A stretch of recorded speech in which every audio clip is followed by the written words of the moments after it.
대한민국 99%를 위한 편파 방송, 나는 꼽살이다.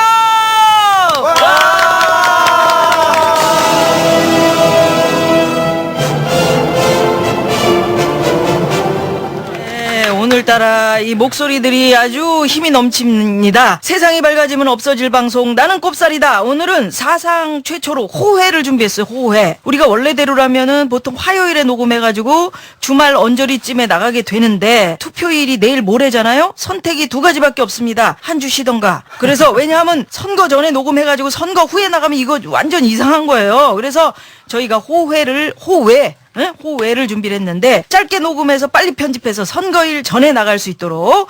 그래서 오늘 호회의 주제는 4월 11일 닥치고 투표. 여러분들이 놀러를 가든 데이트를 하든 뭘 하든 일단 투표장을 쿠션으로 찍고 가랴. 찍고 가랴? 발음까지도 찍고 가라 이겁니다. 자, 오늘 정말 오랜만에 우리 용띠리가 나왔어요. 용민이 출마한 이후로 정말 얼마나 우리가 고생이 많았습니까? 낙곱살 한 편 한 편 나오는 게. 진짜 3인분인 걸 요번에 알았던 거예요. 그러니까. 저 없으니까 기술, 편집 뭐 다 뒤지는 줄 알았어요. 청취자 여러분들은 모르시겠지만 정말 우리는 전쟁이었습니다. 여기서 가끔 졸고 쩝쩝거리고 뭐 이런 용띠리가 없으니까 그 자리가 확 표가 났지 그동안. 그렇죠. 워낙 뭐 체구도 큰데. 마음고생이 얼마나 많어. 예, 참 그때는 정말 존재감이 없었는데 요즘 총선 전국에서 최고의 존재감을 보여주고 있습니다. 박근혜급이더라고요. 아니, 이번에 총선 되면 대선에 나가야 될 것 같아. 그러니까. 뭐 아니 나이가 안 돼. 언론 주목도가 완전히 문재인급이야. 아주 재미있는 나라입니다. 네. 어떻게 나가보니까 어떤가 느낌이. 아이고, 참 이게 보니까 말이죠. 선거가 사람의 마음을 얻는 예술이다. 예술. 처음엔 이렇게 생각을 했고, 진국면에서는 지지자들로 하여금 투표장에 나가게끔 명분을 주는 것이 정치다. 이런 생각을 하면서 명분이 없더라고요. 예전에 그 막말 파문 터졌을 때. 야, 이게 정말 내가 이거 정말 이건 유권자들에게 예의가 아니다. 나 같은 놈이 후보가 된다는 것이 뭐 그런 마음도 먹었는데, 아유, 그냥 왔습니다. 달려왔습니다. 그래도 뭐 이렇게 사과라도 하니까 자기에 대해서 반성할 줄 아는 사람, 우린 그런 사람이 필요해 사실은. 사과 아니고서는 도대체 할 방법이 뭐가 있습니까? 뭐 내가 안 한 발언이다라고 얘기할 수도 없고, 그렇다고 정치 공세하지 말라 이렇게 또 고전적인 방법을 쓸 수도 없는 것이고. 아유, 근데 국회의원들 그 뭐 연극하면서 그 막말하고 그건 또 뭐야? 아유. 그래도 진짜 문도리코부터 해서 뭐 비대위원장이 나가서 거푸 지원 유세 나가서 그렇게 선거법 가지고 막 논란 일면 우발적으로 했다 그러고. 말이 안 되잖아요. 거기다가 민간인도 아니고 공직자로 있으면서 현직 국회의원으로 있으면서 뭐 성희롱 발언이나 이런 거 얼마나 많이 했어요. 조중동 일면에서 뭐 김영민이 사진 딱 박아놓고 영들이 사진 박아놓고 뭐 한국 정치 수치스럽다 이러는데, 난 니네들이 더 수치스러워. 한 100만 배 수치스러워. 니네들이 1등 신문이라고 막 떠들고 다니는 게 이런 거잖아요. 야. 1시간 오늘 끝내야 돼. 살살. 그러니까 자세한 얘기는 누나가 그래서 얘기하려고 그래. 낙곰수 봉주 10일에 요거 들으면은 훨씬 이해가 잘 되실 건데. 예. 그런데 오기가 생기더라고요. 처음에는 제 과거에 잘못된 발언들, 부적절한 발언에 대해서 반성하자 이런 마음을 먹었는데, 계속 부채질하는 새누리당하고 조중동을 보면서 저 친구들이 정략을 갖고 저러는 거구나 이렇게 생각이 들었고, 나의 잘못된 것에 대해서 심판을 할 주체는 조중동 새누리당이 아니라 노원갑 유권자들 아닌가 이런 생각이 들면서 완주하기로 마음을 먹었고요. 또 마지막에는 부활절 전날, 그러니까 주일 전날에 과거 제가 교회 비판한 발언들을 왜곡해서 실은 거, 이거 보면서 맞서야 될 상대가 누군지를 분명히 알게 됐습니다. 교회 권력과 관련해서는요, 제가 전체 교회, 개신교인을 비난한 것이 아니라 아주 부패한 교회 권력자들을 특정해서 이야기한 건데, 전체 교회를 비난한 것처럼 매도하는 거 보면은 이렇게 해서 참 많은 사람들을 보냈던 조중동에게 나까지 당할 수는 없는 거 아닌가 이런 오기가 생기더라고요. 그러니까 요만큼만 편집해서 딱 그거만 보여주면 마치 그렇게 보이게 되는 게 지금 이제 언론의 어떤 완전 맥락을 잘라버리잖아요. 그래서 용띠리는 말이야, 우리 낙곱살이 우리 녹음할 때는 그래도 졸고 쩝쩝거리고 먹었지만 애가 명랑했었어요. 밝았죠. 근데 뭐 맨날 우는 사진 나오지, 뭐 주눅 든 사진 이런 거밖에 없어가지고 여기선 그러지 마. 예. 당신보다 이 나라에서 훨씬 큰 죄 짓고 많은 사람 힘들게 만든 인간들이 머리 뻣뻣이 쳐들고 이게 살고 있어요. 네. 그 왜 혼자서 세상 죄 다 뒤집어 쓴 사람처럼 그러고 다녀? 어? 아니 김영민이 잘했다는 건 아닌데 잘못했다잖아요. 예, 어찌됐건 이 골방에 와서는 누가 와도 신나고 밝게 그렇게 방송을 해야 됩니다. 어? 어? 알았지, 용기? 예, 알겠습니다. 아 그런 면에서 우리 또 구호 한번 김영민 만세. 아무튼 오늘은 말이죠. 이런 얘기를 할 겁니다. 왜 투표를 우리가 해야 하는가? 그리고 투표에 무관심한 사람들을 어떻게 투표장으로 이끌어낼 것인가? 왜냐하면 이 방송 듣는 분들은 아마 100% 투표장에 갈 거고 그럴 걸로 누나는 믿고요. 그렇지만 그것만으로는 충분치 않습니다. 정치에 무관심한 사람들, 투표를 외면하는 사람들을 투표장으로 끌어내는 거 이게 중요하거든요. 그래서 과연 어떻게 끌어낼 것인가? 이런 얘기할 거고 마지막으로 잘 판단해 보시라는 의미에서 중간중간에 이번 총선에 출마한 여러 후보들의 메시지도 좀 들려드릴 거고 부디 이번 호회가 투표율 60% 넘고 70% 넘고 80% 돌파하면 좋지. 70% 넘으면 저는 삭발한 머리에 붉은색을 염색하기로 했어요. 아, 그러니까. 그런 재밌는 걸 하나씩. 강백호 느낌이 나면 좋겠는데 붉은 돼지 느낌 날 것 같아가지고 요새 좀 아니, 살 좀 쪘더라고. 형님이 강백호 느낌 웃기기가. 나게 한다 그러니까 어. 저보고는 서태웅 느낌 나게 하래. 그래서 내가 뭐 생각을 삭발하기- 바꿔봐봐. 너무 머리 쪽으로만 하지 말고 아니 그래서 즐거운. 그래도 형님하고 이제 짝을 이뤄서 내가 파마한 다음에 노란 머리를 할까 그랬더니 지금 내가 머리 빠지잖아요. 탈모를 이게 감수해야지. 탈모를 되게- 지금 그게 탈모가 문제냐? 아 나 감수 못해. 자, 안 할래.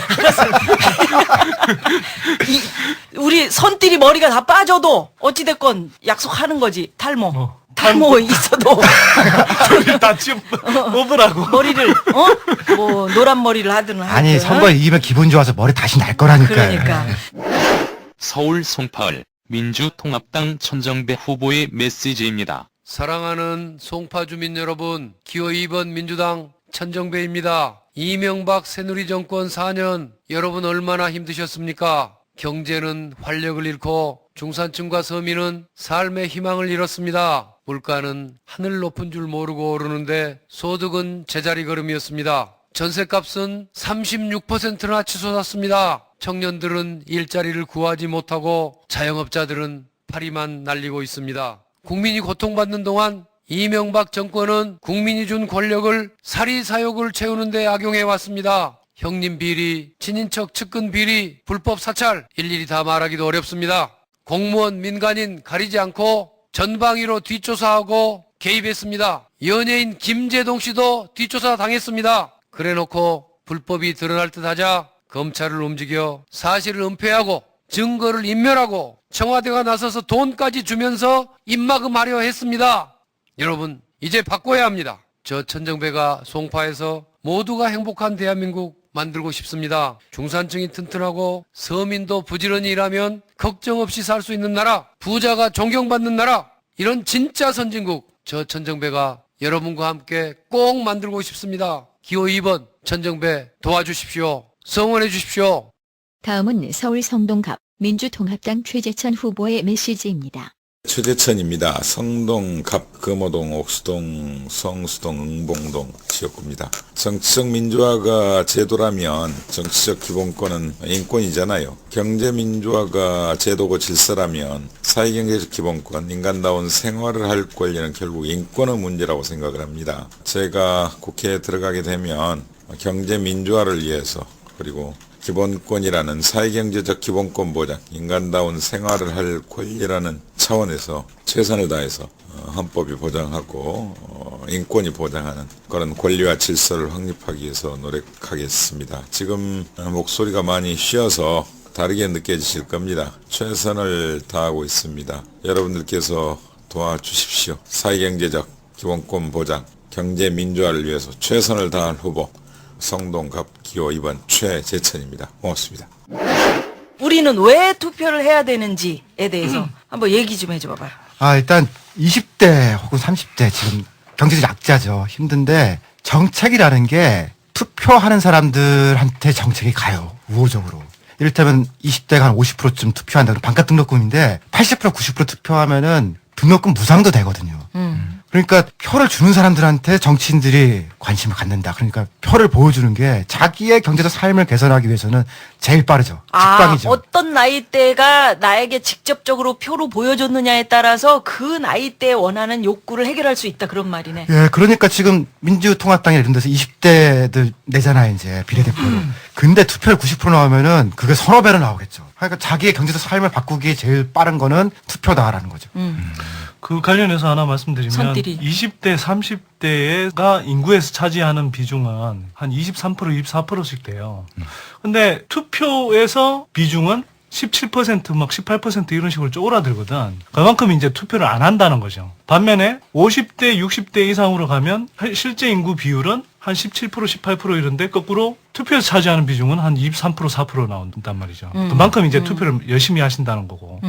그러니까 거꾸로 이야기하면 젊은 유권자들의 의사가 정치권에 충분히 반영이 안 된다는 거죠. 그래서 놀 땐 놀더라도 투표는 꼭 하자. 네. 그러니까 서울시장 선거 때를 우리가 생각을 해보면 2010년이죠. 그 2010년 서울시장 선거 때 이제 오세훈하고 한명숙의 득표율 차가 0.6%포인트 차이 났어요. 특히 17개 선거구에서 한명숙이 이기고, 그 다음에 7개 선거구에서 이제 오세훈 시장이 이겼었거든요, 당시에.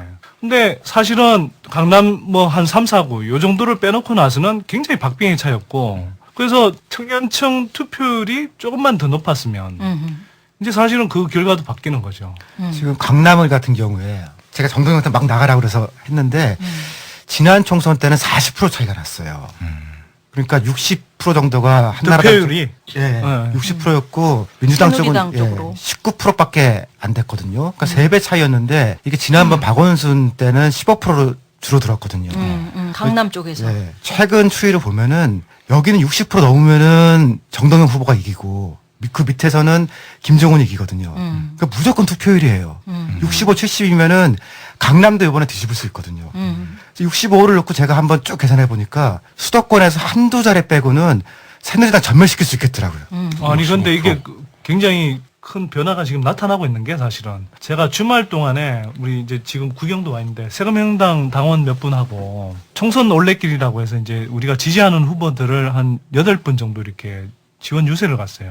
뭐 용띠리도 제가 한번 갔는데 하여튼 뭐 그런 지원 유세 포함해서 한 8군데를 다녀왔는데 지금 바닥 민심이요. 느낌이? 어쨌든 정권 심판론이 상당히 강하게 형성되고 있고 또 새누리당 후보들하고 민주당이나 하여튼 야권연대 후보자들 이렇게 쭉 보니까 새누리당 연설하면은 사람들이 없어요. 명함 주면 다 뿌리치고 이러는데 야권연대 후보자들이 연설하면 사람들이 모여요. 박수 치고. 그러니까 지금 민심이 확실히 좀 다른 것 같고 근데 그래서 무당파가 있다는 거 아니야. 그러니까 아무 당도 선택하지 않은 그 사람들을 어떻게 끌어들일 것이냐. 근데 막판에 지금 정권 심판 쪽으로 가는데 중요한 건 후보들 입장에서는 백병전 단계잖아요. 그러니까 지금 단계에서는 많은 분들이 자기 투표 날만 기다리지 말고 그 자기 지지하는 정치인이 나오는 지역구에 연락을 해서 한 사람이라도 좀 지지를 호소해 주는 거 그런 작업 그래. 필요하죠. 아, 그럼 물귀신 우리 작전. 용띠리 나왔으니까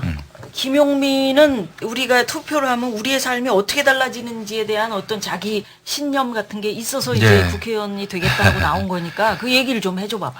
정치에 참여하니까요. 굉장히 요점만 이야기하게 되더라고요.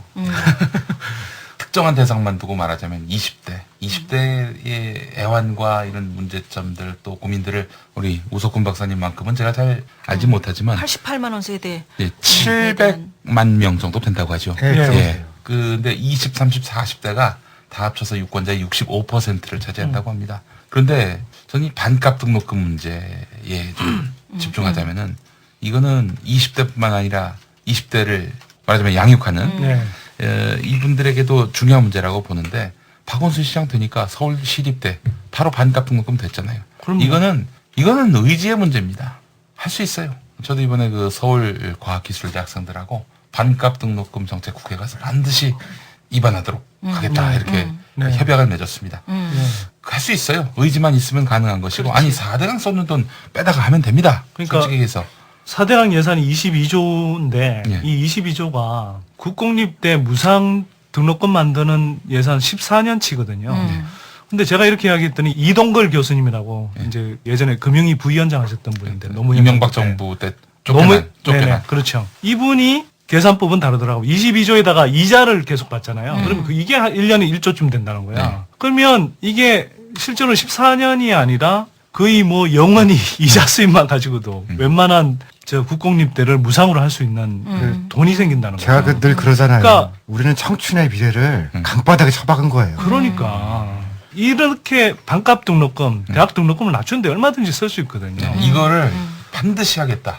이걸 제가 오늘 청춘들한테 이야기하고 왔습니다만 기왕 뭐 말 나온 김에 이 청춘선 프로젝트 얘기 좀 청춘선 피해선 부지.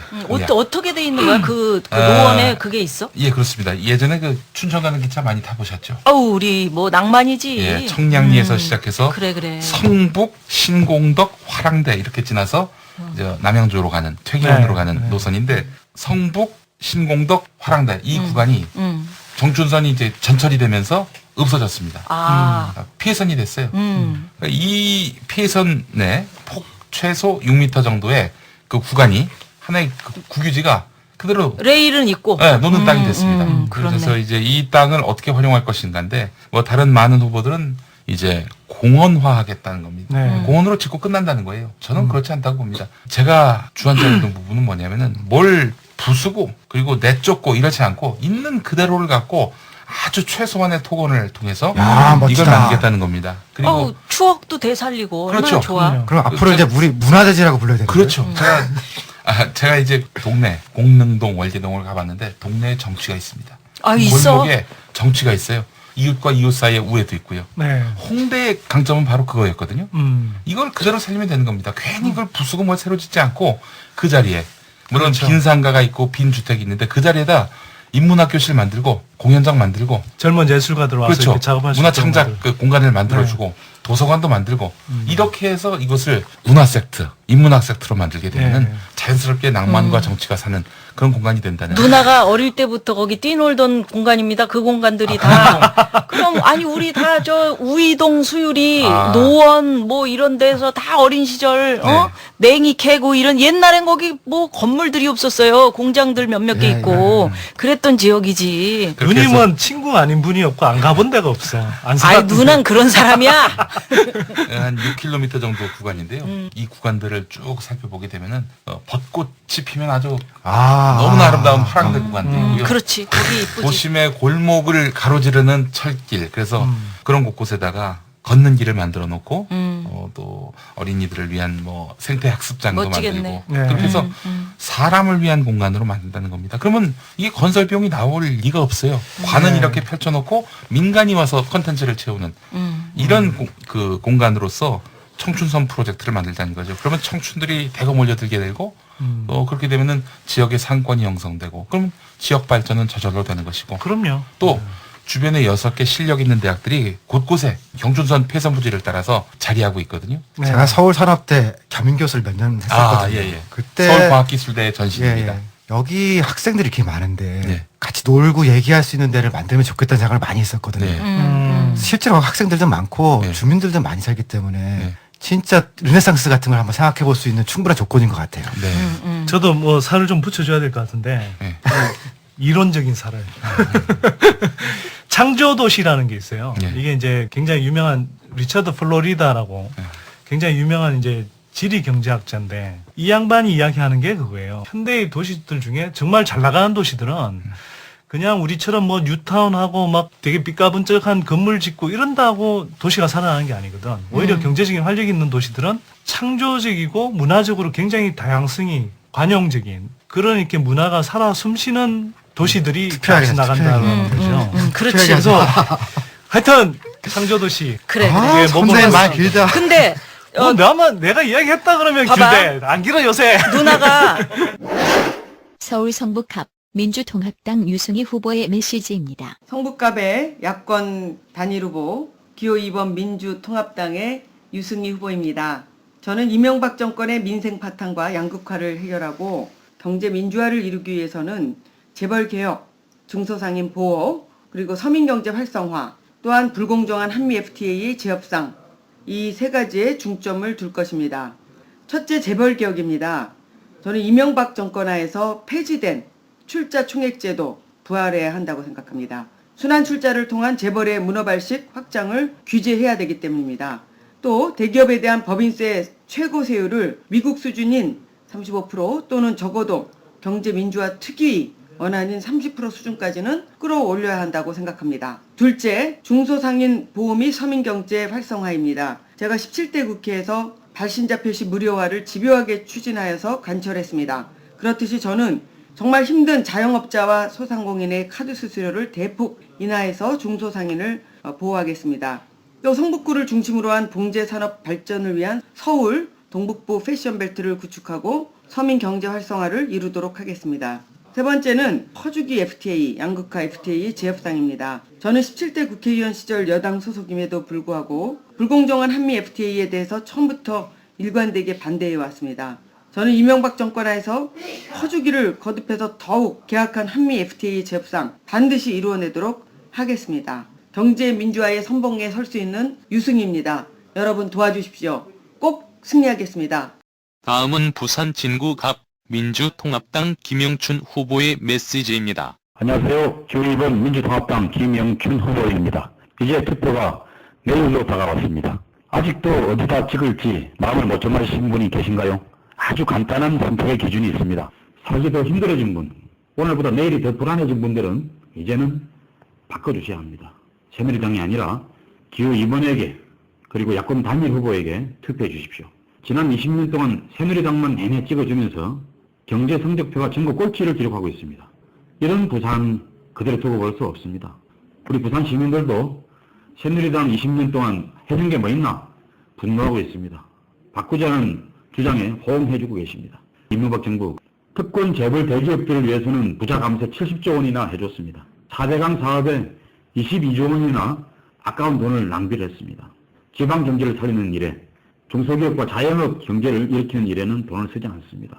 좋은 일자리 창출하는 그런 사업에 돈 인색합니다. 우리 민주통합당 그리고 야권 단일 후보들은 재벌과 특권 유한 계층을 위한 경제가 아니라 서민 대중을 위한 경제, 일하는 노동자들을 위한 경제, 자영업자들을 위한 경제, 중소기업을 살리는 경제를 주장합니다. 기호 2번 저 김영춘에게 그리고 야권 단일 후보들에게 여러분들이 아낌없는 한 표 한 표를 몰아주시고 이 나라의 정의와 서민 경제를 바로 세우는 투표 꼭 해주시길 부탁드리겠습니다.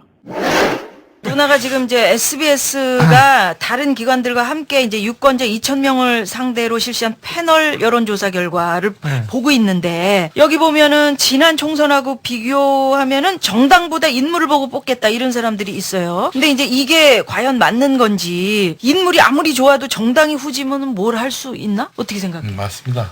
정당이 후지면은 못해요. 전 사실 이번에 제 문제로 인해서 시끄러웠을 때 뭐 당내에서 저 친구 내보내야 되는 거 아니냐 뭐 이런 얘기도 있었고 그랬는데 그런 이야기가 나오는 정당이 건강한 거 아닙니까? 그쵸. 그거 안에서. 근데 어떤 정당을 보면은 논문을 표절해도 수시로 범법을 하고 말 바꿔도 그냥 그 대표가 믿어주면 그냥 아무 얘기도 안 나옵니다. 이런 당이 과연 건강한가? 아무리 사람이 훌륭해도 그 당에 들어가서 국회의원이 되면은 그 당의 조직 논리에 의해서 움직일 수밖에 없는 건데 그런 의미에서 본다면은 야권은 뭐 서로 디스하고 서로 뭐 이렇게 비난하고 그래도 그런 과정 속에서 민주주의가 굽히는 거 아니냐 이런 생각을 제가 감히 해봅니다. 좀 전에 그 무당파 얘기했는데요. 한국의 무당파가 일본 무당파랑 좀 다른 게 있어요. 일본의 무당파는 투표를 안 해요. 무당이다 이거야. 네. 일본 무당파 진짜로 투표를 안 하는데 한국의 무당파는 지지하는 정당이 없는 거지 투표는 하거든요. 그렇지. 그런 점에서는 이제 일본식의 같은 당이 계속 해먹는 게 한국은 역동적인 힘이 바로 그 투표에 있는 거죠. 근데 누나는 요번에 이제 이렇게 좀 됐으면 좋겠어. 뭔가 파괴하는 거, 뭔가 우리가 가지고 있던 편견들을 좀 깨는 거 말이야. 예를 들면 지금 우리 정동영 후보도 나왔었지만 강남 또 다른 쪽 뭐가 있지? 송파을에 천정배 의원님 선거방하고 계시죠. 이게 이제 수십 년 동안 여당의 텃밭 그런 것들을 좀 깼으면 하는 이런 곳이 뒤집힌다면 얼마나 큰 거야 이게. 제가 어저께 대치동 롯데백화점 앞에 강남 롯데라고 하는 거기에 이제 정동영 후보 때문에 유세 같이 갔었거든요. 가슴 뿌듯하더라고요. 거의 이런데 내가 진짜 강남에 와서 한번 하는구나 꼭 해보고 싶었거든요. 강남 한복판에 그래도 한 수백 명 모였던 것 같아요. 그리고 상당히 호응도 컸던 것 같고 지나가는 사람들.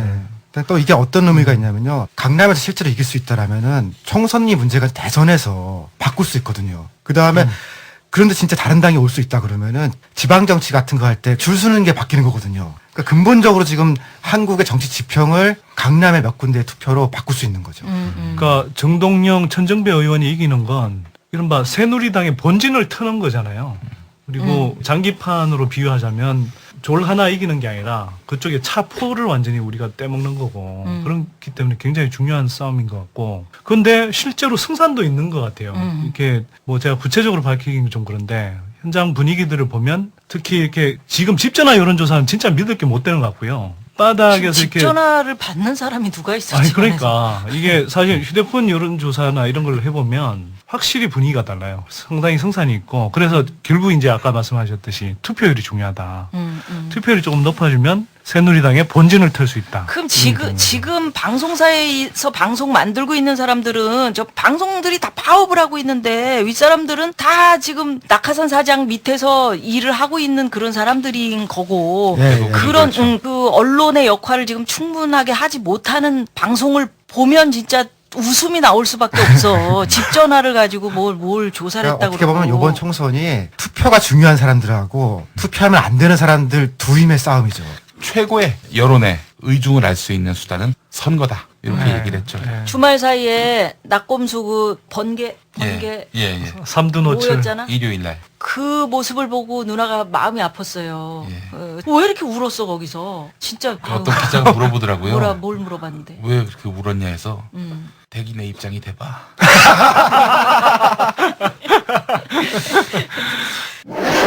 경기도 고양시 일산 서구 민주통합당 김현미 후보의 메시지입니다.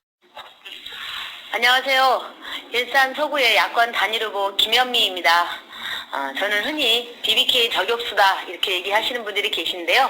저는 그거보다는 17대 국회를 하면서 삼성과 맞짱 떴던 여전사로 더 알려져 있다고 생각합니다. 저는 17대 국회 하면서 중소기업과 중소상인들을 재벌 특권층으로부터 보호하기 위해서 삼성과 같은 대재벌들과 당당하게 맞짱 떴던 그런 의정활동을 펼친 바 있습니다. 그리고 이명박 대통령이 자랑하는 미소금융을 만든 장본인이 바로 접니다. 대한민국 최초의 마이크로 크레딧 서민금융을 제가 만들었습니다. 지금은 우리 경제에 있어서 위기라고 합니다. 특히 중산층 서민 경제가 위기입니다. 이대로 가다가 대한민국은 재벌공화국이 될지도 모르겠습니다. 이러한 재벌공화국으로부터 우리 서민 경제를 지키는 일, 그 일이 정말 절실한데 저 김현미가 17대 국회에 그런 일을 해왔고 적임자라고 생각합니다. 우리 일산 서구를 비롯한 우리 국민 여러분들께서 저 김현미를 꼭 지원해 주셨으면 좋겠습니다. 그러면은 제가 17대 국회에서 해왔던 것보다 더 단단하고 야무지게 경제개혁, 경제민주화 이루어서 우리 서민경제 활짝 펼 수 있도록 저희 모든 지혜와 그런 열정을 다 쏟아붓겠습니다. 꼭 함께해 주시기 바랍니다. 고맙습니다. 일산 서구입니다. 다음은 경기도 고양시 일산 동구 민주통합당 유은혜 후보의 메시지입니다. 고양시 일산 동구 야권 단일 후보 유은혜입니다. 이제 이틀 남았습니다. 그런데 판세가 호락호락하지 않습니다. 자칫하면 지난 4년 그 절망의 시간이 반복될 수도 있다는 위기감이 엄습하고 있습니다. 제발 물가 좀 잡아달라. 서민들 먹고 살게 좀 해달라. 대학생들 반값 등록금 해달라. 그런 국민의 절박한 요구가 외면당할 때마다 2012년 4월 11일이 오기를 얼마나 기다리고 또 기다렸습니까?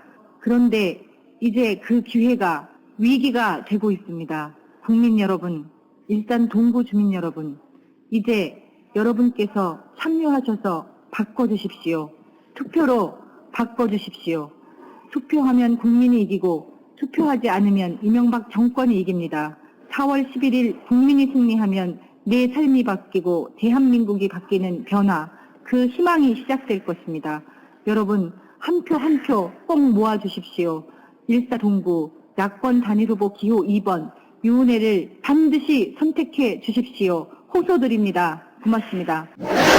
아주 중요한 게 투표율을 60%로 만들고 70%로 만들려면 반드시 해야 할 게 나만 투표해서는 안 된다는 거. 투표 안 하는 사람들, 무관심한 사람들 잡아 끌고 이제 나와야 되는데 그러자면은 이 사람들을 설득을 하든 협박을 하든 뭐 일단 가장 많이 나오는 얘기가 그런 거 아니야. 바꿔봐야 예. 뭐 그놈이 그놈이다. 그렇습니다. 이놈도 싫고 저놈도 싫고 뽑을 사람이 없다. 진실의 힘이라는 인터넷 신문에서 역대 그 선거 결과를 갖고 분석한 내용이 있는데 제가 이거 보고 상당히 좀 이거 참 의미 있는 그런 기사다 싶었던 게 새누리당의 지지층들의 득표율은 매 선거마다 다르잖아요. 득표율. 하지만 득표 수는 거의 비슷하다는 거예요. 그러니까 투표율이 높으면 야권이 유리하고 낮으면 여권이 유리하다. 이거는 거의 뭐 과학적으로 증명된 것이다. 이렇게 얘기를 하는 거예요. 노원갑 같은 경우 17대 때는 50%가 넘었어요. 네. 정봉주 의원이 이겼습니다. 18대 때는 50%가 안 된 걸로 제가 알고 있습니다. 그때는 한나라당 후보가 이겼고요. 한 대략 50%에서 60%가 넘어간다. 그러면은 야권에게 유리한 구도가 형성되는 것만은 뭐 분명해 보입니다. 오전에 이준익 감독님이 이제 MBC 갔다 오셨거든요. 그래서 여의도 분위기, 방송사 분위기 이제 오기 전에 듣고 왔는데 지금 MBC, KBS 파업하시는 분들 있잖아요. 네. 이번 선거에서 새누리당이 일당되면은 그 사람들 다 잘리고 다 밀려난다는 거예요. 그러니까 바꿔봐야 뭐가 아니고 지금 파업하는 사람들이나 수없이 많은 걸려있는 사람들이 이번 선거 이겨야 지금 안 잘려요. 용들이 이야기하는 대로 새누리당 지지자는 늘 똑같은 수가 투표하거든요. 사실은 뭐 득표율 격차 이렇게 이야기하는데 그거는 진짜 말장난이고 지금의 야권 지지자들이 조금 더 의욕을 불살라서 이제 투표장에 얼마나 더. 나가느냐 그 차이인데 큰 차이가 난다라는 걸 다시 한번 상기하기 위해서 제가 들고 나온 게 뭐냐면 이명박 정권에서 2011년에 삭감한 민생 예산이에요. 제가 몇 가지만 좀 불러드릴게. 이게 이제 2010년에 날치기 예산 통과하면서 막 삭감됐던 거거든요. 결식아동 급식 지원금이 541억 전액 삭감됐고요. 저소득층 에너지 보조금 903억 전액 삭감됐고, 사회적 일자리 창출 지원금 340억 삭감됐고, 노인 일자리 예산 190억 삭감됐고, 비정규직을 정규직으로 전환하는 예산 1100억 삭감됐고, 한시적 생계 구호비 4181억 전액 삭감됐고, 실직가정 대부 사업비 3000억 전액 삭감됐고, 저소득층 의료비 지원비 880억 삭감됐고, 이런 식으로 이런 목록이 한 수십 개가 돼요. 그러니까 여기서 다 잘라서 어디로 갔느냐? 4대강으로 갔겠죠. 4대강으로도 가고, 이상덕 형님 그 예산만 해도 지금 현 정부 들어와서 몇 조 원이 갔거든요. 영포라인. 그럼요. 그러니까 포항 지역구에 엄청 갔잖아요. 그러니까 이런 식으로 다 빠져나간 거거든요. 만사형통이라는 말이 있었죠. 근데 누나가 걱정하는 부분은 뭐냐면은 투표를 하고 싶어도 말이지 지금 분위기가 뭐 회사 중에서 꼭 투표 날에 무슨 행사 잡고 연수 잡고 그다음에 학교 선생님들도 애들 무슨 수학여행을 데려간다는 거 아니야. 이런 투표가 있는 날 애들한테 이런 투표의 분위기라든지 그것도 사실은 누나는 교육이라고 생각하는데 그런 거. 그러니까 원래 법적으로 투표권을 방해하면 이거 처벌받아야 된다고. 그렇습니다. 근로기준법을 보게 되면은 사용자는 근로자가 근로시간 중에 선거권, 그 밖에 국민권 행사 또는 공적 의무를 집행하기 위해서 필요한 시간을 청구하면은 거부하지 못한다. 이를 위반할 경우 2년 이하의 징역 또는 1000만 원 이하의 벌금에 처하도록 돼 있다. 아니, 그러면은 완벽한 실정법 위반인 거예요. 편의점 알바하는 사람들도 나 투표하러 가야 된다고 주인한테 얘기하면은 보내줘야 된다는 거잖아요. 근데 우리나라 환경에서 이거 몇 조 몇 항에 의거해서 저 투표하러 가야 됩니다. 이거 왜 이러세요? 사장님. 이렇게 하면 당장 잘려. 그러니까는 이거 어떻게 회사에다가 뭐 고발을 할 수 있어? 회사를 어떻게 하겠냐고. 그렇다고 결근을 하자니 또 뭐 이거 뭐 회사에서 일부러 뭐 이상한 거 잡는데 무시하고 뭐 투표하러 갈 수도 없는 거고. 이거 어떻게 해야 되는 거지? 이럴 때? 포기는 하지 말아야 되는데. 아니면 새벽에 빨리 하고 가는 거. 그래서 투표구 또 뭐 장난칠 수 있으니까 선거를 어디서 하는지 미리 좀 철저하게 좀 파악을 해놓고. 그렇지. 요번엔 보니까 투표 시간이 오후 6시예요. 6시에 끝나거든. 오전 6시부터 오전 오후 6시부터 6시까지. 오후 6시까지.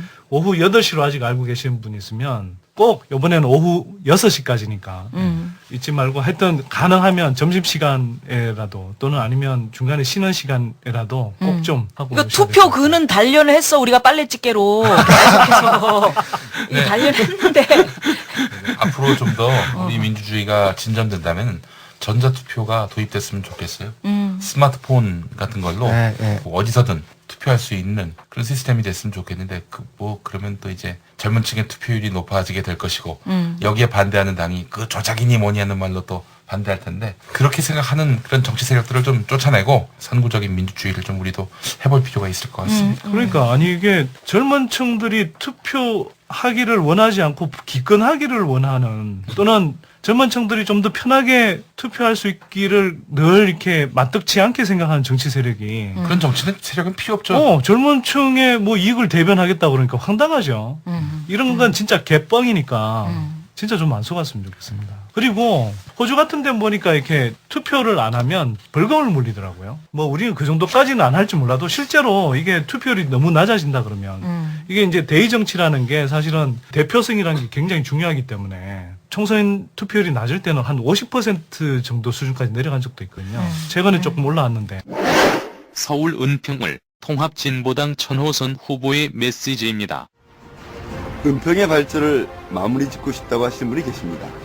그러나 과연 마무리 지을 만한 은평의 변화와 발전이 있었습니까? 골목 경제가 죽은 지 너무 오래됐습니다. 새로운 일자리를 찾을 수도 없습니다. 이제 더 늦기 전에 새로운 출발을 시작해야 합니다. 구청장도 바뀌고 서울시장도 바뀌었습니다. 곧 정권 교체도 이루어지게 되어 있습니다. 과연 누가 새로운 은평을 설계하고 이를 강력하게 추진해 나갈 수 있겠습니까? 대한민국을 바꾸는 그리고 은평을 바꾸는 여러분의 선택을 기대합니다. 다음은 경상남도 거제시 진보신당 김한주 후보의 메시지입니다. 거제 시민 여러분, 변화를 갈망하시는 유권자 여러분, 안녕하십니까? 저는 거제 지역의 야당 단일 후보 기호 6번 김한주입니다. 이명박 정부가 들어선 후 지난 4년간 어땠습니까? 부자 감세와 재벌 친화적 정책으로 돈 많은 사람들은 더 많은 돈을 벌지만 우리 노동자 서민들은 갈수록 어려워지고 있습니다. 점점 심해지는 비정규직의 고용 불안과 저임금, 우리 청년들의 실업, 한미 FTA 여파로 실험하는 농민, 대기업이 경영하는 대형마트가 들어서고 골목마다 기업형 슈퍼마켓이 들어서고 있습니다. 영세한 우리 중소상인들은 가게 문을 닫을 처지가 되었습니다.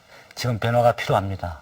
새로운 생각을 가진 전문가가 필요합니다. 노동자, 서민들과 함께할 든든한 지원군이 필요한 시기입니다. 이명박 정부의 잘못, 그리고 이명박 정부와 마찬가지의 잘못을 저지른 새누리당의 집권을 더 이상 용납해서는 안 되는 것이 우리 거제 시민들의 뜻이라고 믿습니다. 저 야권 단일 후보 김한주는 감히 우리 거제 시민들에게 약속드립니다.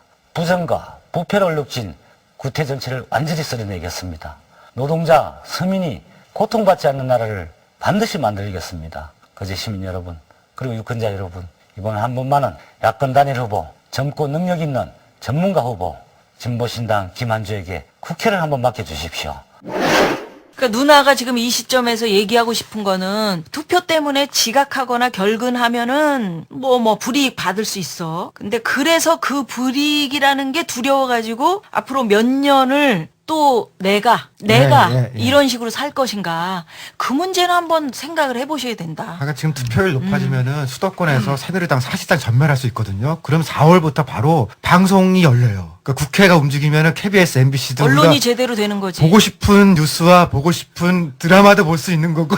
무한도전도 볼 수 있고. 무한도전도 볼 수 있고. 맞아. 그러니까. 그래서 지금 닫혀있던 것들을 언두라는 표현, 영어라서 죄송한데, MB가 했던 거를 언두할 수 있거든요. 지금 바로 할 수 있어요. 대선까지 기다리지 않고. 원점으로 되돌릴 수 있는. 제발 좀 보고 싶은 TV 좀 보고 삽시다.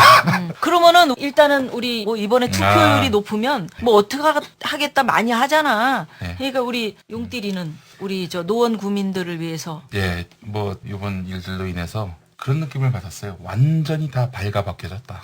길거리에서. 발가벗으면 되지. 네.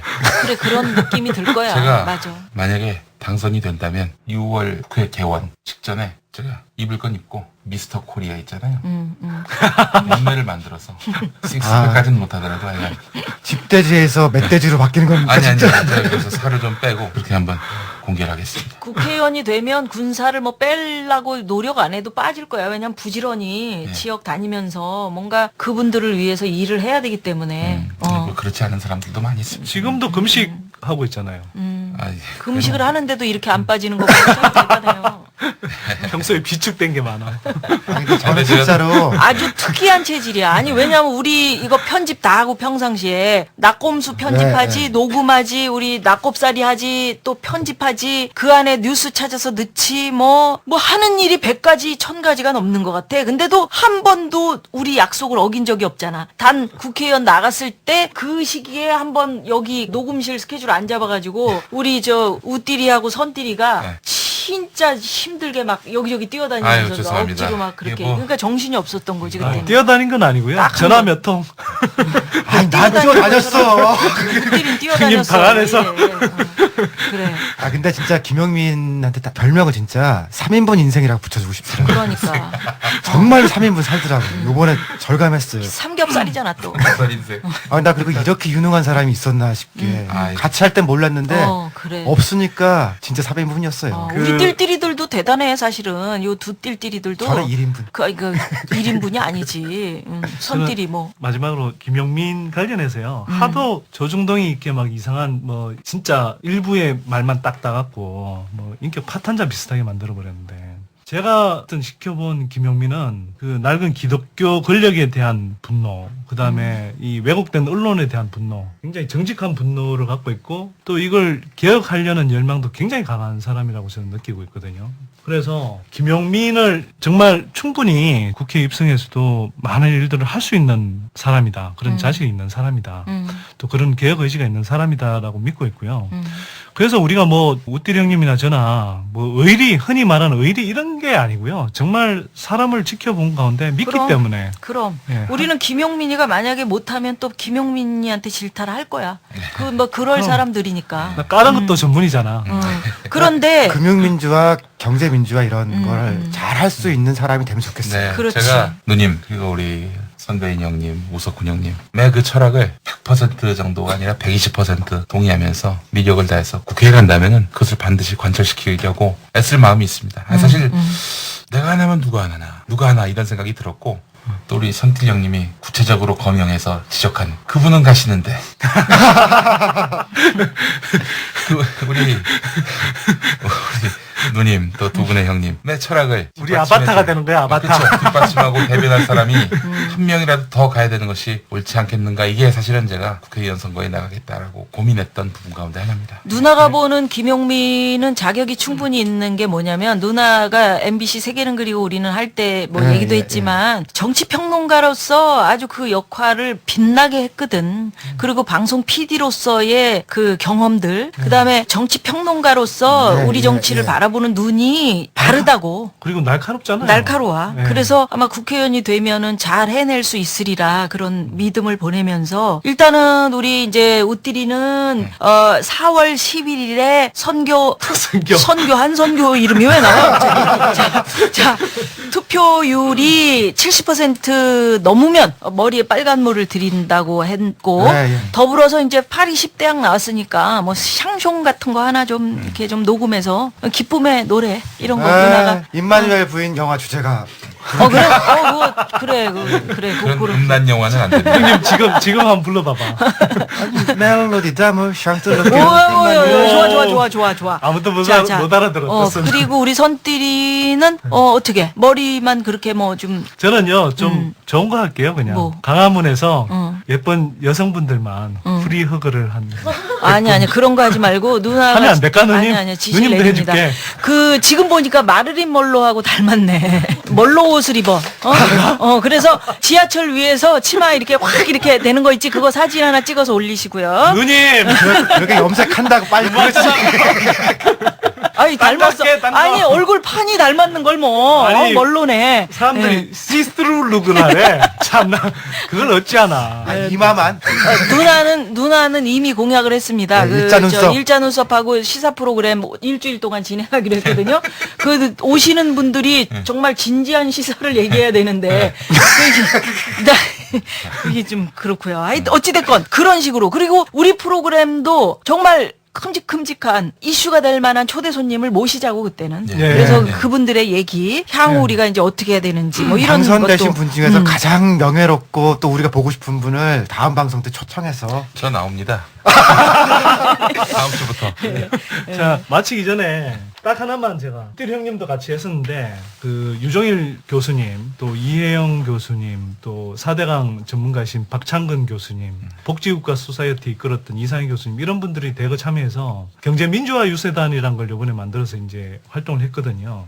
이제 그 경제민주화 유세단에서 24분을 선정했는데 물론 뭐 딴 분들도 굉장히 뛰어난 분들 많겠지만 이분들은 제가 꼭 좀 소개하고 싶습니다. 정동영, 김종희, 홍희덕, 심상정, 김한주, 이계안, 김현미, 유은혜, 이하경, 강기갑, 노회찬, 인재근, 안민석, 유승희, 이재용, 박영선, 김영춘, 천정배, 이종걸, 송호창, 최재천, 24분인데요. 이 24분이 들어가면 진짜 19대 국회 저는 완전히 바뀔 거라고 생각하고요. 또 대한민국이 바뀝니다.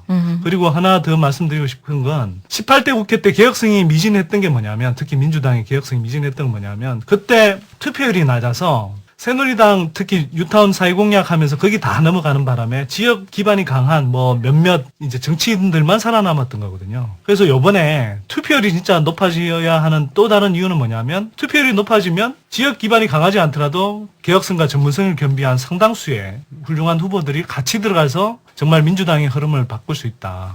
그런 측면에서도 투표율이 진짜 높아져야 된다. 그러니까 우리가 경제민주화를 얘기할 때 뭐 경제 쪽에 한 사람 정도가 국회의원이 돼서는 그건 힘을 못 쓴다. 어렵죠. 그렇죠. 그러니까 여러 사람이 함께 힘을 뭉쳐서 뭔가 개혁을 해낼 수 있는 그런 팀이 중요하다라고 했잖아. 그렇죠. 그래서 이제 이번에 정말 마음이 맞는 사람들끼리 딱 해서 우리나라를 좀 제대로 이끌어줬으면 하는 바람이 있는 건데 4월 11일 다시 한번 얘기합니다. 오전 6시부터 오후 6시 보궐선거를 여러 번 하다 보니까 8시로 착각하는 분 계신데 아니고요. 공휴일로 지정된 선거 날이기 때문에 오후 6시까지 그리고 반드시 이 방송 듣고 내가 어디 가서 투표를 하는지 미리 확인해주고 지난번 12.6 부정선거 이거 생각해보고 그런 일 또 안 나란 법이 어딨어. 그러니까 이거 꼭 미리 확인하시고 투표하러 갈 때 신분증 가져가셔야 됩니다. 주민등록증, 여권, 운전면허증처럼 이 관공서에서 발급받은 사진 요거 붙은 신분증 꼭 가져가시고 셋 중에 하나.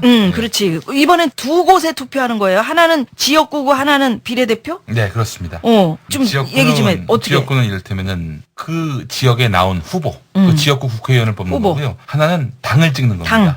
1번 후보와 당. 새누리당, 2번 민주통합당, 3번 자유선진당, 4번 통합진보당, 그리고 그런 식으로 20개가 16번 있어. 진보신당, 20번 한나라당. 그렇지. 진보당 얘기 조금 하면요. 그러니까 진보신당, 그다음 녹색당, 청년당 이런 데가 녹색당은 몇 번인가? 청년당 17번, 11번. 녹색당 11번. 녹색당 11번. 근데 이런 데는 지금 이제 2%가 안 되면은 정당을 해산을 해야 돼요. 근데 그렇죠. 차이가 2%가 되면은 이때부터 정부 보조금이 나오거든요. 그러니까 그때부터는 이제 청년이나 녹색당이 정부 지원을 받으면서 이제 당을 운영할 수 있게 되고요. 3%가 되면 이제 국회의원이 나오죠. 그래서 이런 조그마한 정당들에도 이게 미래를 위한 가치니까 조금 고민을 해주시면 고맙겠습니다. 그렇지. 이번에 지역구에 뭐 내가 원하는 당이 안 나왔다. 이거 투표 포기 절대 안 됩니다. 지역구는 가장 낫다고 생각하는 후보한테 주고 그 아쉬움은 또 비례대표 후보로 또 우리가 풀면 되고.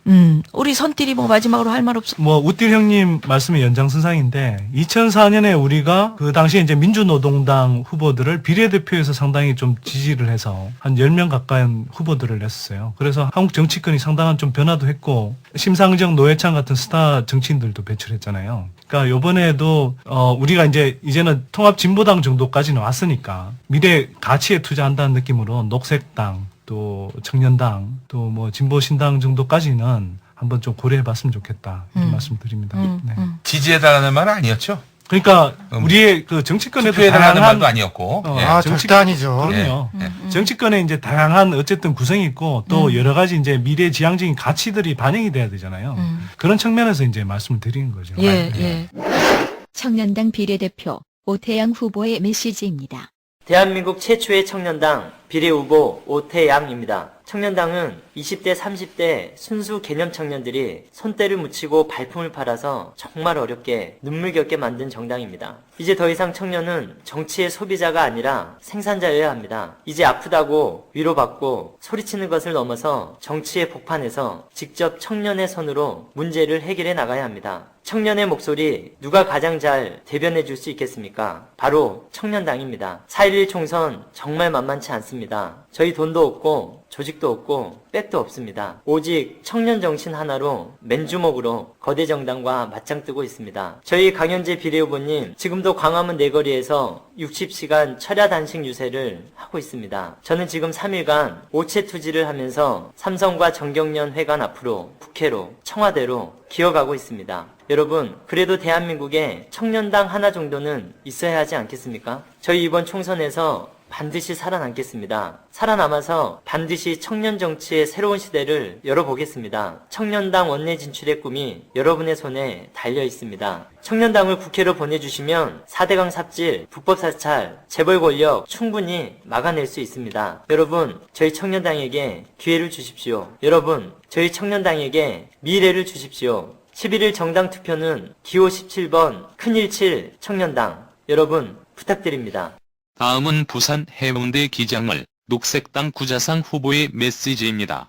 한국 사회는 지난 4, 50년간 폭력적 성장주의, 환경 파괴적 경제지상주의만 추구한 결과 우리는 정신적으로 대단히 피폐하고 물질적으로 대단히 편중된 야만의 사회가 되어버렸습니다. 하루에 42명이 자살을 하고 중학생들이 성적을 비관하여 자살을 하고 많은 학생들이 고통을 당하고 교통사고로 인해서 어린이들만 1년에 500명이 사망하는 대단히 야만의 문명사회입니다. 생태적 지혜, 자연과 사람이 하나 되는 원리, 그런 공동체, 생태적으로 지속하는 공동체, 이것이 녹색당의 가치입니다. 녹색당은 물질에 기반을 둔 사회원리가 아니라 정신과 물질을 공유하면서 자연과 사람, 생태계와 조화를 이루면서 인간의 문명을 바라보는 생태주의적 전망을 가진 정당입니다. 녹색당은 물질에 만연된 우리 사회의 유일한 비상구라고 생각합니다.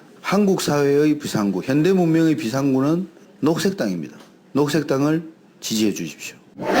오늘 우리가 호회로 이 방송을 준비를 했는데 이 방송 끝나고 밤중 늦게라도 저희가 이거 잘 마무리를 해가지고 올릴 겁니다. 그래서 하여튼 마지막까지 우리는 최선을 다해보려고 생각을 하고 있고. 낙고살 팀이 이번에 특별 작전을 수행해서 오늘 무조건 올라가게 할 겁니다. 예. 우리도 살다 보니 호혜를 다 만드네. 그러니까 애플이 또 도와주고 또 우리를. 그래서 나는 여기서 오늘 누나는 도올 김용옥 선생이 며칠 전에 남긴 말을 좀 들려드립니다. 역사의 주체가 될 수 있는 기회를 선거를 통해서 도올도 한 표, 니들도 한 표! 와, 누님 졌어. 똑같이 행사를 하는데 어떻게 그 한 표를 행사를 안 하고 휴일이니까 놀러 간다는 그런 형편없는 생각으로 위대한 권리를 포기하냐? 젊은이들이 투표를 하지 않는 것은 역사의 대죄를 저지르는 것이다! 이런 말씀을 하셨어요. 예. 아니, 여기서 김영민의 성대모사를 한번 듣고 싶어. 그래. 선거 후에. 자, 4월 11일 부자도 가난한 사람도 나이 든 사람도 젊은 사람도 투표장에서만큼은 평등하게 한 표입니다. 왜 이 기회를 포기합니까? 우리는 대한민국 99%입니다. 진짜로 99%를 위한 정치인을 뽑아야 되는 거야. 그 정치인들이 제19대 국회의 99%를 차지할 겁니다. 우리가 잘 뽑으면. 그러니까 이제 정말 시간이 얼마 안 남았지만 그 시간 동안에라도 아까 얘기한 빨래집게로 투표근을 열심히 단련해가지고 그 근육으로 나만 투표에 참여하는 거 아닙니다. 주위 사람들도 투표장으로 가. 한 사람이 일당 100, 한 사람이 100명을 끌고 가. 괜찮잖아. 진짜 투표율 100% 나면 어떡하죠? 자, 그래서 오늘은 특별히 정치는 쫄지 마, 경제는 속지 마. 그 다음에 투표할 때 빼지 말고 꼭 참여하라는 의미로 투표는 빼지 마. 오, 어때? 네. 아, 좋습니다. 빼지 마. 요거 넣어서 외칩니다. 오늘 연습 안 해봅니다. 요거 딱딱 맞춰봅니다. 우리 용띠리는 또 오래간만인데 맞출 수 있을래나 모르겠어. 할 수 있습니다. 자, 정치는 쫄지 마. 경제는 속지 마. 투표는 빼지 마.